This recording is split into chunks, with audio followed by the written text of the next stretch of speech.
don't know how long they tortured him. Amidst the endless screams and inane babble, they discerned two words.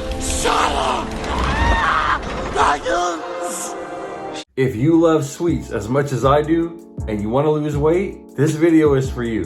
What's up, everybody? Thank you for tuning in again. My name is BJ. Welcome back to the channel. So this video is very near and dear to my heart because I have a huge sweet tooth, and I know a lot of other people out there have one too. And like many other people out there like myself, you want to get healthy and get in great shape, but you feel like you can't do it because you love sweets. Well, I want to go ahead and break those barriers and kill that myth for you today, because I'm going to share with you how I was able to get in amazing shape, how I went from looking like this to looking like this, and I was eating sweets. And guess what? You can do the same exact thing. I first want to preface this video by letting you know that there is no such thing as good and bad foods. Let's just go ahead and cancel that idea right now. There is no such thing as good and bad foods. But a lot of times we think of food and we think, vegetables, good. Donuts, bad. But that's not the case at all.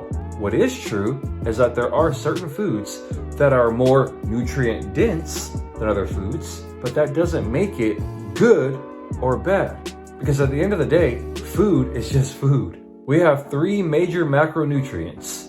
Those are proteins, carbohydrates, and fats. Those are the three macronutrients. Every single food source is made up of these three macronutrients. So how will this help you in your fitness journey and your weight loss journey? All you need to understand is how much protein, how much carbs, and how much fat do I need to take in? Once you do that, the sky is the limit. The other thing you need to understand is that if you eat in a caloric deficit, no matter what you're consuming, you will lose weight. Doesn't matter. There was a guy who did a study on this, and he said that he was going to lose weight, and all he did was eat food from the gas station. From the gas station. And guess what? He lost weight and he built a pretty good physique too. Somebody else did the same thing, just eating McDonald's. I probably would have done it at Wendy's if it was me myself doing that study, but I digress. My point is, it doesn't matter what you're consuming as long as you're staying within your caloric means. So let's figure out our caloric means together. The easiest way to do this is to take your current weight, multiply that by 11, and that number will give you your caloric daily needs.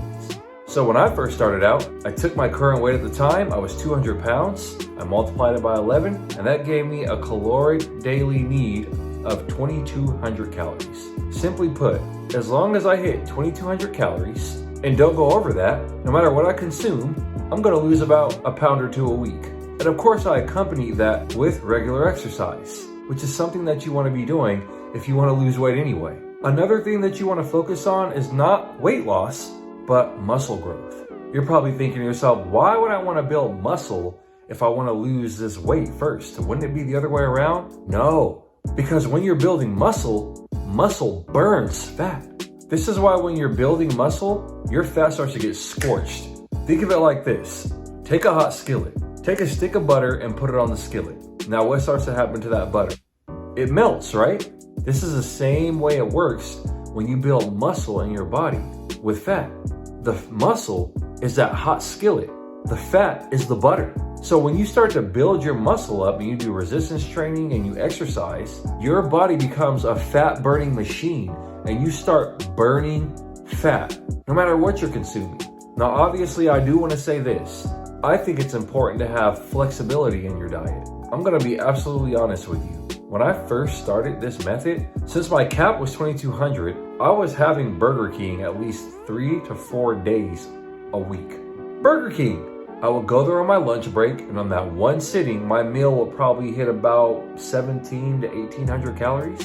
So that means by the end of the night, I still had 400 calories left to consume. And how I'll finish it out, I would usually have my meal replacement shake, and if I wanted to, I might have a cookie or two because it fit into my macros. Then there were some times I would do it the other way around. I would have my meal replacement shake during my lunch break, which is only about 250 to 300 calories in total, which left me about 2,100 calories for the rest of the day. So if I wanted to come home and make some eggs and bacon or some eggs and sausage, which in total is probably like another 500 to 700 calories, depending on how many eggs and sausage and bacon I had, with the cheese and the Greek yogurt that I add on there for more protein, I still had over 1,000 calories left to eat. So if I felt like having something sweet, I would eat it. I would have cookies.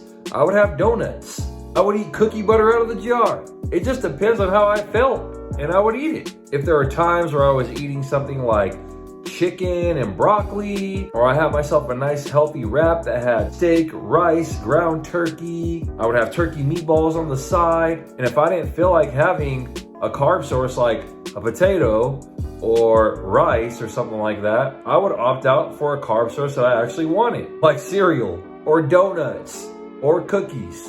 Yes, I'm serious. That's how flexible you can be when you're flexible dieting, and you can still get amazing results. I've done it. I've proven it. I was eating stuff like this, and I was getting shredded and lean like this. Basically, what I'm trying to tell you is that you don't have to deprive yourself of the foods that you love. I know that we've been taught this growing up and over the years. We have this stigma of good foods and bad foods, but there's really no such thing. There's proteins, there's carbohydrates, and there's fats. Any overconsumption of any type of food can be bad for you. Heck, if you go to a restaurant, sometimes the salads are even more calories than a cheeseburger. Some people probably don't even know this, but an overconsumption of water can actually kill you. Water? So anything that you're over-consuming can cause weight gain. It can cause some other serious problems too. At the end of the day, when we start to have these thoughts about what's good and what's bad for us, we start to develop an unhealthy relationship with food. What I'm trying to tell you is this. If you feel like having a burger, enjoy the freaking burger. If you want to have French fries, enjoy those French fries. I feel like having some right now. If you feel like having a piece of cake when you go to the birthday party, have the piece of cake. If you had a long day at work, had a long day with the kids, and you feel like having a cookie, go ahead and help yourself to that dang cookie and enjoy it with an ice cold glass of milk. Stop letting your subconscious mind tell you, put that cookie down now! Stop it. Enjoy the food. Food is meant to be enjoyed. It's not meant to make you feel guilty. And once you start to have this shift mentally about what food actually is, food is fuel. That's what food is. It's fuel. There are some people that consume a massive amount of carbs. Guess what? They are freaking ripped out of their mind. They look like superheroes getting ready for a Marvel movie. And I brought that up because a lot of people demonize carbs. Carbs are amazing. We need carbs. Carbs is really what our energy comes from. Did you know that vegetables have carbs? We need carbohydrates. That is where our energy source comes from. And also what a lot of people don't realize is that fat burning really gets revved up in a carbohydrate status. I bet you didn't know that, did you? Fat burning really gets revved up in a carbohydrate status. Carbohydrates are energy. It helps to fill us up with the glycogen that we need in our muscles. The protein creates muscle synthesis. And as you're working out and you're exercising, you're eating your proteins, you're eating your carbs, you're creating that heat on that skillet, like we talked about earlier, you're going to start to melt and burn the butter. I mean, the fat. So if you learn anything from this video at all, guys, stay active.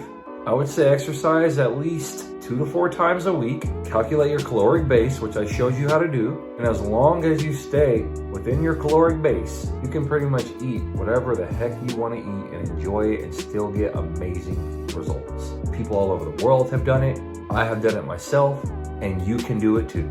Thank you guys for watching this video. I hope you got something out of it and learned something from this. If you did, do me a favor and touch that like button.